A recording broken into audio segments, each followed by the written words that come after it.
नमस्कार शेतकरी मित्रांनो, आवड मोसंबी शेतीची या यूट्यूब चॅनलमध्ये आपलं स्वागत. तर शेतकरी मित्रांनो, आज आपला 23वा भाग आहे आणि या भागामध्ये आपण जाणून घेणार मोसंबी संत्रा बागेला उन्हाळ्यामध्ये पाणी नियोजन करत असताना कशा पद्धतीने ते करायचं. तर आपल्याला सर्वप्रथम माहीत असेल, पाणी नियोजन करत असताना प्रामुख्याने दोन पद्धती असतात. एक ठिबकने पाणी देणे, ज्याला आपण ड्रिप इरिगेशन म्हणतो. त्याच्यानंतर लोड पाणी, कोणी पट पाणी म्हणतंय, कोणी लोड पाणी म्हणतंय, कोणी पट पाणी म्हणतंय, आणि ठिबकचं पाणी. म्हणजे दोन प्रकारे आपण मोसंबी संत्रा बागेला पाणी नियोजन करत असतो. तर ठिबकने पाणी नियोजन करत असताना आपल्याला माहीत असायला पाहिजे की जमिनीच्या प्रकारानुसार आपण पाणी नियोजनामध्ये, खत नियोजनामध्ये बदल करावा लागतो. हे आपलं नैसर्गिकच आहे. त्याच्यामध्ये आपण आपल्या पद्धतीने कॉम्प्रोमाइज किंवा आपल्या पद्धतीने मॅनेजमेंट करू शकत नाही. कारण जमिनीचा प्रकार जर हलका असेल तर आपल्याला माहीत असेल, जमिनीमध्ये, हलक्या जमिनीमध्ये आपण जे पाणी देत असतो तर ते वारंवार द्यावं लागतं. तसेच भारीच्या जमिनीला पाणी वारंवार द्यावं लागत नाही. कारण तुम्हाला माहीत असेल, भारीच्या जमिनीमध्ये आणि हलक्या जमिनीमध्ये जो फरक आहे तो आपण मागच्या एपिसोडमध्ये, तुम्हाला मागच्या व्हिडिओमध्ये बोललो होतो. भारीच्या जमिनीमध्ये मातीची अनुरणीची संख्या जास्त असल्याकारणाने त्या ठिकाणी अन्नद्रव्यांनी पाणी टिकून ठेवण्याची क्षमता त्या ठिकाणी त्या जमिनीमध्ये असते. म्हणून तिथे आपल्याला पाणी नियोजन हे वारंवार करावं लागत नाही. तसेच मध्यम स्वरूपाची किंवा हलकी स्वरूपाची जमीन असेल तर त्या ठिकाणी मातीची अनुरणीची संख्या कमी असते आणि दगडाचे प्रमाण त्या ठिकाणी जास्त असल्याकारणाने वारंवार आपल्याला त्या ठिकाणी पाणी नियोजन करावं लागते. तर ठिबकने तुम्ही जर पाणी देत असाल आणि जमिनीचा प्रकार जर मध्यम किंवा हलका असेल तर आपण 3-4 दिवसाला त्या ठिकाणी पाणी देणं गरजेचं असतं. ठिबकने पाणी देत आहे, जमिनीचा प्रकार भारीचा आहे, तर अशा वेळेस आपल्याला 7 ते 6 दिवसाला त्या ठिकाणी पाणी देणं गरजेचं आहे. तर जमिनीच्या प्रकारानुसार पाणी नियोजनात कसा बदल होतो. ठिबकचं पाणी असेल, जमीन हलकी असेल तर 3-4 दिवसाला पाणी. ठिबकने पाणी देत असाल, जमीन भारी असेल तर 6 ते 7 दिवसांना आपल्याला पाणी द्यावं लागतं आहे. तसेच लोड पाणी देत असताना सुद्धा आपल्याला कशा पद्धतीने द्यायचं आहे आज या ठिकाणी आपण जाणून घेणार. लोड पाणी देत असताना जमिनीचा प्रकार जर हलका असेल तर आपण 7-8 दिवसाला पाणी द्यायचं.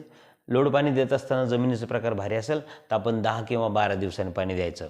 अशाच पद्धतीने आपण मोसंबी संत्रा बागेला पाणी द्यायचं.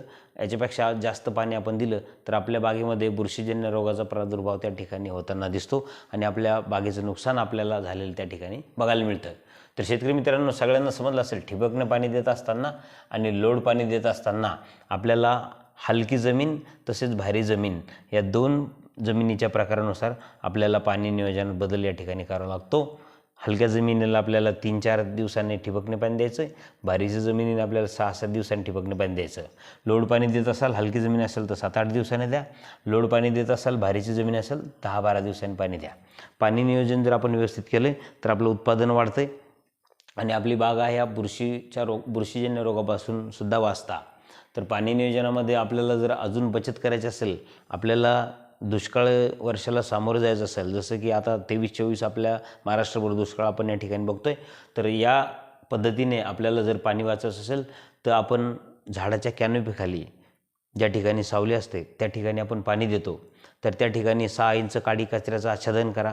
मग त्याच्यामध्ये मकाचं रॉ मटेरियल घ्या, कपाशीचं घ्या, ऊसाचं घ्या, तुम्ही तांदळाचे रॉ मटेरियल घेऊ शकता. कोणत्याही प्रकारचं काडी कचऱ्याचं 6 इंचाचं आच्छादन त्या ठिकाणी तयार करा, जेणेकरून आपण जे पाणी देतोय त्यामध्ये आपली 50% बचत होती. मग ती कशी होती, जसं की आपण हलकी जरी जमीन असेल आणि ठिबकने 3-4 दिवसाला पाणी देत असेल, आपण जर त्या ठिकाणी काडी कचऱ्याचं आच्छादन केलं तर आपल्याला त्या ठिकाणी 6-7 दिवसाला पाणी द्यावं लागते. म्हणजे मध्यम किंवा हलक्या स्वरूपाची जमीन असेल, काडी कचरा जर दिला असेल तर आपण भारीच्या जमिनीला जसं 7-8 दिवसांनी पाणी देतो तसंच सुद्धा हलक्या जमिनीला आपण पाणी देऊ शकतो. कारण या ठिकाणी आपले 50% पाण्याची त्या ठिकाणी सेव्ह होते. ती कशी होते तुम्हाला सांगतो. काडी कचऱ्याचं जर आच्छादन केलं तर त्या ठिकाणी ह्युमस निर्मिती होते. उन्हामुळे आपलं पाणी हे बाष्पीभवन होत नाही, जमिनीमध्ये ओलावा टिकून राहण्यास मदत होते. म्हणून आपल्याला त्या ठिकाणी 50% पाणी बचत होते. त्यामुळं काडी कचऱ्याचं आच्छादन त्या ठिकाणी तयार करा आणि अशा पद्धतीने पाणी नियोजन करा. याच्या पलीकडे मी आधीच बोललो होतो, एप्रिल-मे महिन्यामध्ये कडाक्याचं ऊन असते. अशा वेळेस आपल्या पानामध्ये असलेलं पाणी सूर्यप्रकाशाच्या उष्णतेमुळं, सूर्यप्रकाशाच्या तेजामुळं त्या पानातील पाण्याचं प्रमाण कमी होतं आहे. त्यामुळं आपण त्या ठिकाणी सिलिकॉन नावाची जी फवारणी असते, सिलिकॉन औषधे, याची फवारणी आपण 2-3 वेळेस जर केली तर त्यावेळेसही आपल्याला पाण्यामध्ये बचत होताना बघायला मिळते. तर ठिबकने पाणी द्या, काडी कचऱ्याचं आच्छादन करा आणि आपण सिलिकॉनच्या फवारण्या घ्या, म्हणजे पाणी कमी लागेल. लोड पाणी जरी देत असाल तरीसुद्धा काळी कचऱ्याचं आच्छादन त्या ठिकाणी द्या आणि सिलिकॉनचे फवारणी घ्या.